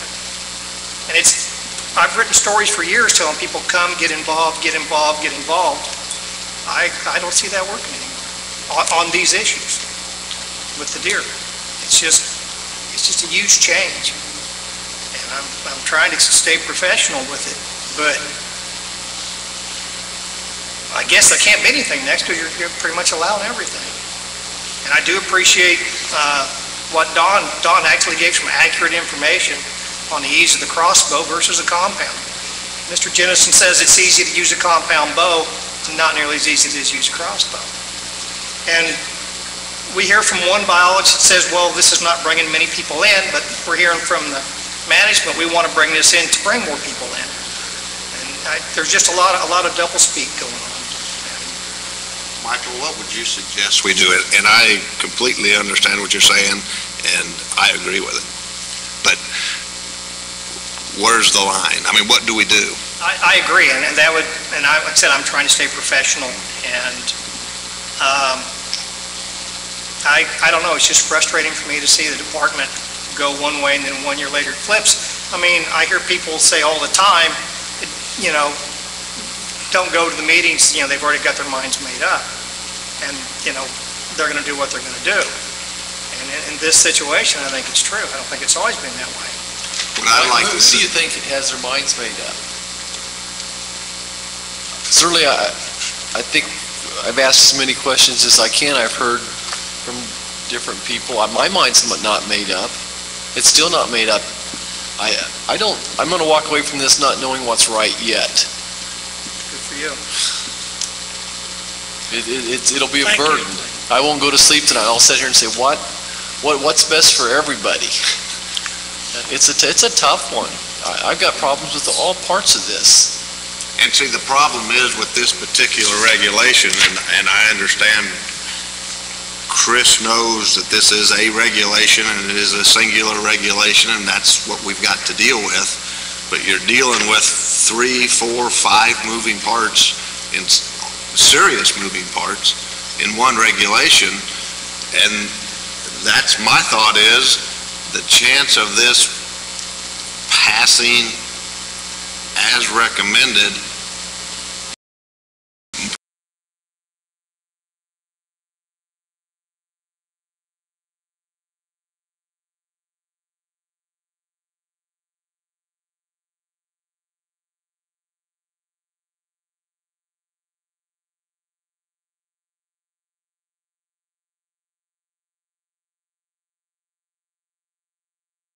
how to handle this, and they'd like to send me an email or call me, I'd be more than willing to listen to it, because I'm no different than Roger.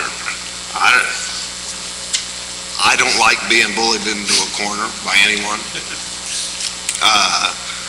But we've got to deal with reality, unfortunately.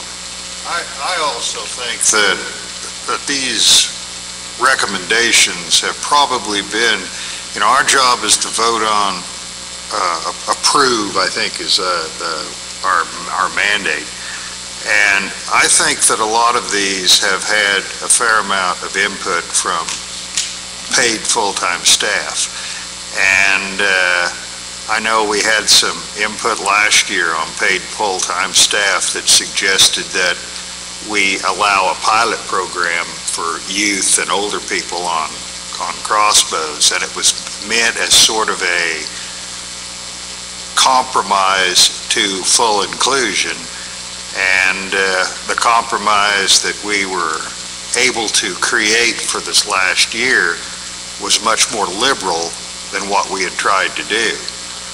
I think, you know, I do appreciate the fact that people come to these meetings, but I also get feedback from time to time from a different perspective than what somebody else may have here. And I think that the staff has probably spent a fair amount of time trying to figure out what we can do that creates opportunity.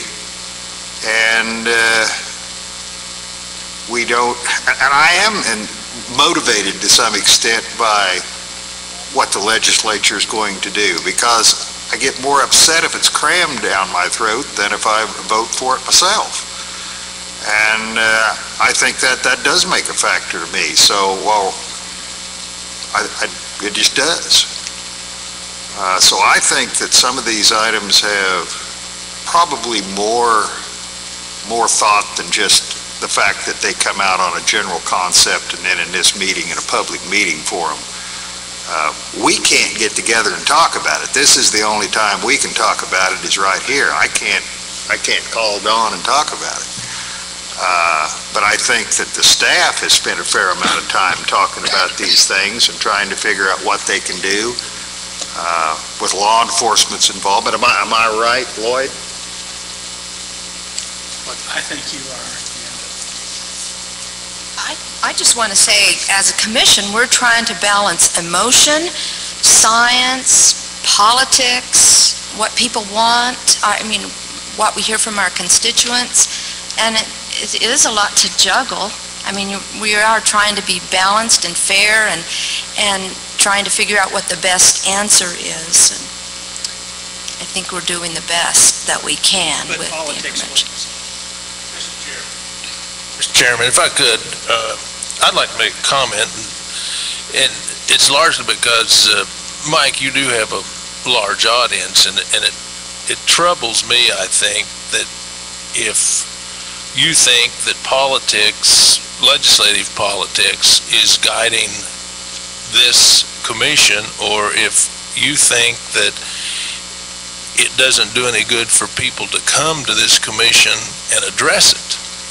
Because I think this is probably one of the most autonomous commissions this agency's had in a long time. And I do think that it's important for us to bring up the political ramifications of what's going on in the legislature. I don't think that the commission rubber stamps what's going on in the legislature. This commission clearly does not rubber stamp what this staff tells them by evidence of the Southeast Kansas duck zone. And so I think that we have an autonomous commission. I think that we come up, and Chris and I, because we do deal with the legislature, do make some political recommendations to them. I think they get the recommendations from the staff, and to say, or for you to feel like that this is either a rubber stamp of the legislature or our staff, and to at some point suggest that it doesn't do our constituents any good, that is a little troubling to me, because I just flat out don't think it's the case. And I'd hate for you to write something like that and have our constituents feel like they don't need to come, because I think they do. I think we need more of them coming. You have your opinion. All right, is there any more discussion on this item among the commission?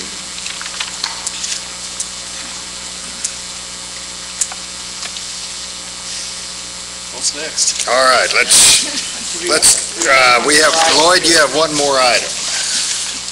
This will go very quickly. We have discussed this one before. This is 115-4-13. Again, the legislature in their Senate Bill 314 directed the secretary to come up with a combination antlered and antlerless permit for this next season. We have reviewed it. We have some recommendations. Legal counsel has determined that there's no need to change this regulation, 4-13, that it can all be handled within 115-2-1 and can be handled there. So we'll close 4-13 if that is all right with the commission. Are there any questions from the commission?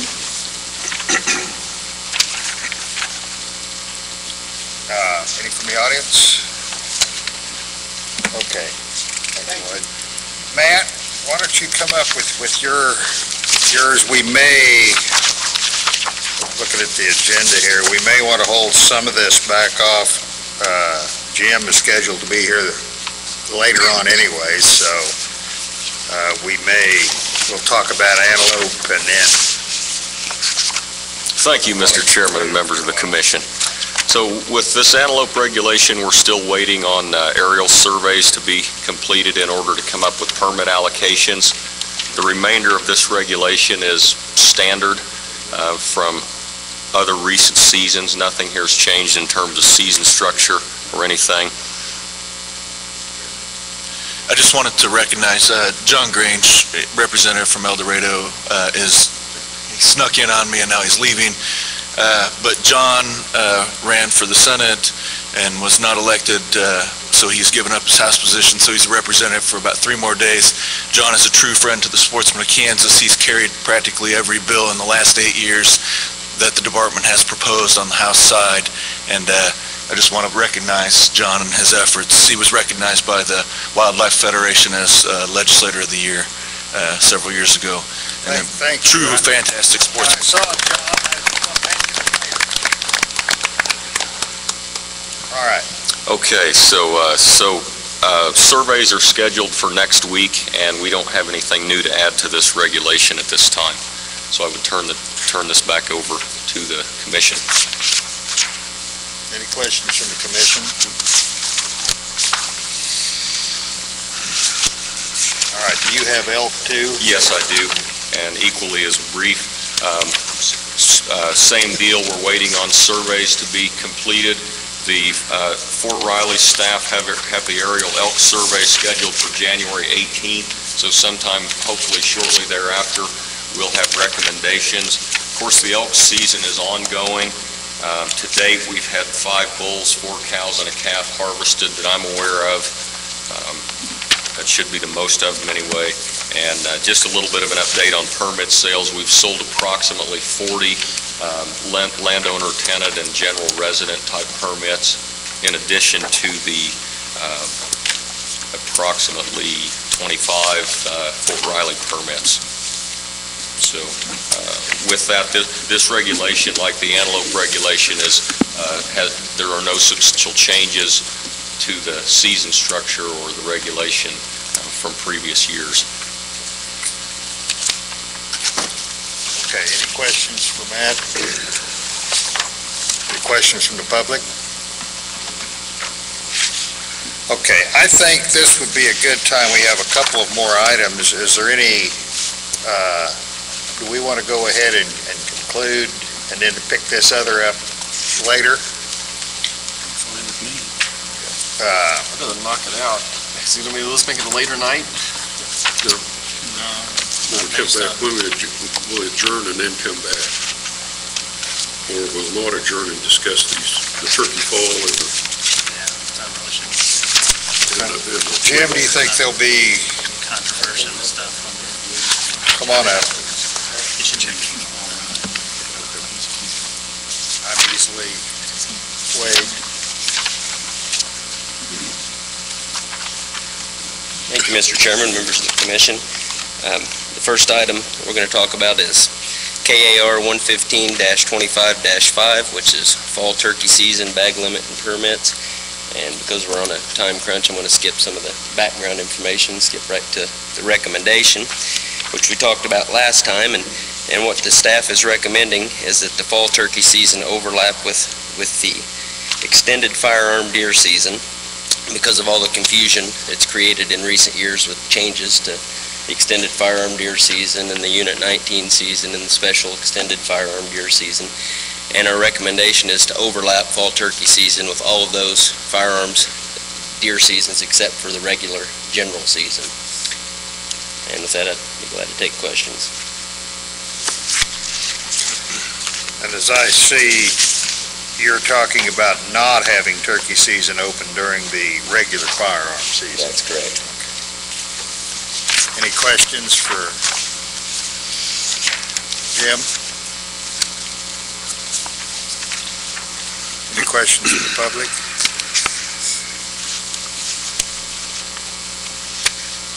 Okay. Okay. Before we get on to the next item, I did want to make one mention of something that we're going to have to bring back to you in probably April or June for a vote as well. It just came to my attention today that KAR 115-4-11, which pertains to application deadlines, needs to be updated to reflect the new turkey hunt units that we adopted for this fall. Currently, it has no mention of Units 5 or Unit 6, so we'll be bringing that back the next commission meeting or the one thereafter. The next item that is on the agenda is 115-4-4A, and that's wild turkey legal equipment and taking methods. And staff is recommending that be changed to state that shotguns and muzzleloading shotguns of not less than 410 bore diameter be legal, Right now, the regulation states that shotguns and muzzle-loading shotguns of not less than 20 gauge are legal equipment. So what we would be doing then is allowing 410 and 28 gauges, if that passes. I'd be glad to take some questions.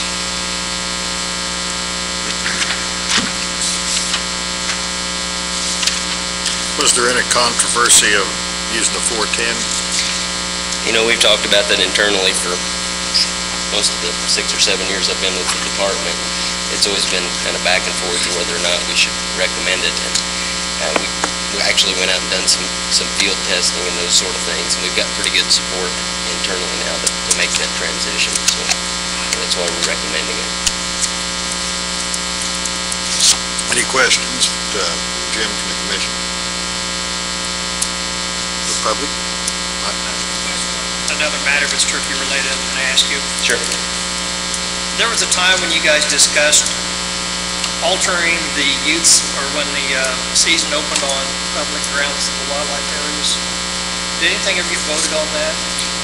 No, it did not. We talked about bringing something back to the commission, and between meetings, we discussed that internally, and we decided that the best approach to deal with those youth hunts where we're having issues was to handle it through posted notice and shut down all or portions of the wildlife area potentially where conflicts were So occurring. kind of like you do with the dove seasons. Similar. You have youth only Right. areas, places to be closed. Right.